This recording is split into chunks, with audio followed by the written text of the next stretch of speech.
नमस्ते। आज आपण तांदळाच्या पिठाची चकली करणार आहोत। नुसतं तांदळाचं पीठ आहे, जे आपण भाकरीला वापरतो ते पीठ घेतले मी। हा 1 कप भरून घेतला आहे आणि हा दुसरा कप आहे। हे आपण आता त्याच्यात आधी मसाले टाकूया। हे मी 2 चमचे तीळ घेतलेत। तुमच्याकडे काळे तीळ असतील तर काळे तीळ टाकलात तरी चालेल। हा 1 चमचा ओवा आहे, तो त्याच्यात घालूया। सर मीठ घालूया। आपण 1 चमचा लाल तिखट घालूया।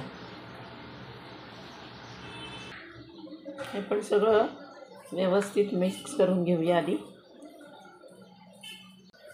याच्यात तेल वगैरे काही घालायचं नाही आहे। व्यवस्थित मिक्स झालं तर आपण थोडं थोडं पाणी घालून पीठ आपलं घट्ट असं मळून घेऊया। हे पाणी मी ना गरम आहे ना कोमट आहे, आपलं घरातलं पाणी जे आहे ते घेतलेलं आहे, साधं पाणी।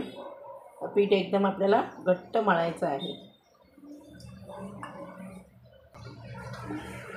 बाउलमध्ये पीठ व्यवस्थित मळता येत नव्हतं म्हणून मी परातीमध्ये ओतून घेतले। असं व्यवस्थित चांगलं घट्ट त्याचा गोळा करून घ्यायचा। पीठ घट्ट केलं म्हणजे चकलीला काटे छान पडतात। असं आपलं चकलीचं एकदम घट्ट पीठ मी मळून घेतले व्यवस्थित। आधी आपण गव्हाची चकली, रव्याची चकली, पोहे आणि रव्याची चकली, मैद्याची चकली, भाजणीची चकली, असे बरेच प्रकार आपण चकलीचे बघितले। आज आपण नुसत्या तांदळाच्या पिठाची चकली करणार आहोत। हे आपलं पीठ मळून छान झाले। इथे मी चाळण घेतले। त्या चाळणीवरती आपण पीठ असं व्यवस्थित पसरवून घ्यायचं। गॅसवरती मी एका पातेलीमध्ये पाणी ठेवलं आहे गरम करायला। असं पीठ व्यवस्थित पसरवून घ्यायचं। गॅसमध्ये पाणी चांगलं तापलं आहे, त्यावर आपण हे चाळण ठेवूया आणि त्याच्यावरती झाकण ठेवून एक 5 मिनिटं बरोबर आपण हे पीठ वाफवून घेणार आहोत। इथे आपलं पीठ 5 मिनिटं चांगलं वाफवून झाले। आता मी गॅस बंद करते आणि हे पीठ आपण परातीत काढून घेऊया। पीठ आपण गरम असतानाच काढून घेऊया परातीमध्ये। आणि गरम असतानाच आधी हे असं ग्लासाच्या साहाय्याने आपण पीठ चांगलं मळून घेणार आहोत। तुम्ही बघू शकताय 5 मिनिटाची वाफ दिल्यानंतर पीठ आपलं एकदम चिकट झालेलं आहे। आधी गरम आहे तोपर्यंत असंच करून घ्यायचं। पीठ आपलं छान मळून झालंय। गरमच आहे पण हाताने मळता येतंय। मळून घ्यायचं व्यवस्थित। आपण त्याचे 2 भाग करूया। इथे मी हा चकलीचा साचा घेतला आहे, त्याला आतून थोडंसं तेल लावून घेतलं आहे आणि हा गोळा आपण जो तयार करून घेतला तो आपण त्यात घालूया। व्यवस्थित बंद करून घ्यायचा। इथे मी चकली पाडण्यासाठी बटर पेपर घेतला आहे, त्याच्यावरती आपण आता चकल्या पाडून घेऊया।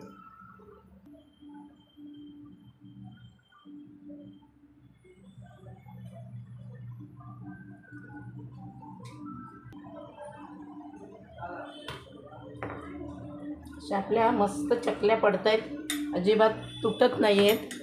मी इकडे गॅसवर तेल तापत ठेवलेलं आहे। इथे आपलं तेल पण चांगलं तापलं आहे। आता आपण चकली टाकूया। काविलता घ्यायचा आणि काविलत्याने चकली उचलायची म्हणजे पटकन चकली काविलत्यावरती येते। आणि तेल पण आपलं छान तापलं आहे। चकली तेलात टाकली की सर्व करून वर आली पाहिजे, म्हणजे आपली चकली तेल आपलं चांगलं तापलेलं आहे।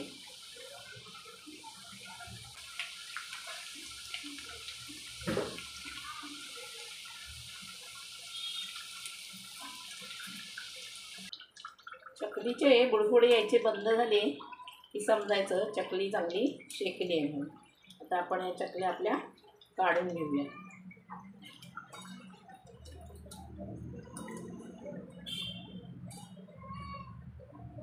मस्त चकल्या शेकलेल्या आहेत, कलर खूप छान आला आहे चकलीला. आता ह्या आपण काढून घेऊया.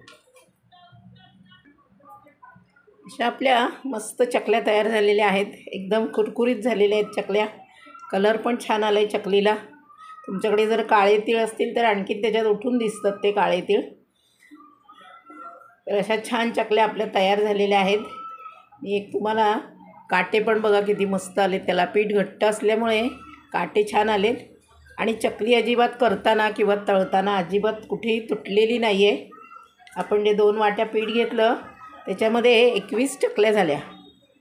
तुम्हाला एक तोडून दाखवते चकली.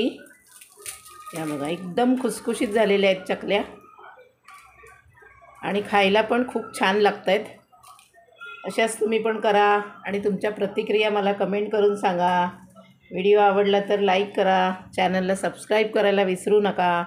पुन्हा भेटूया आपण अशा छान आणि सोप्या रेसिपीसोबत. तोपर्यंत बाय बाय.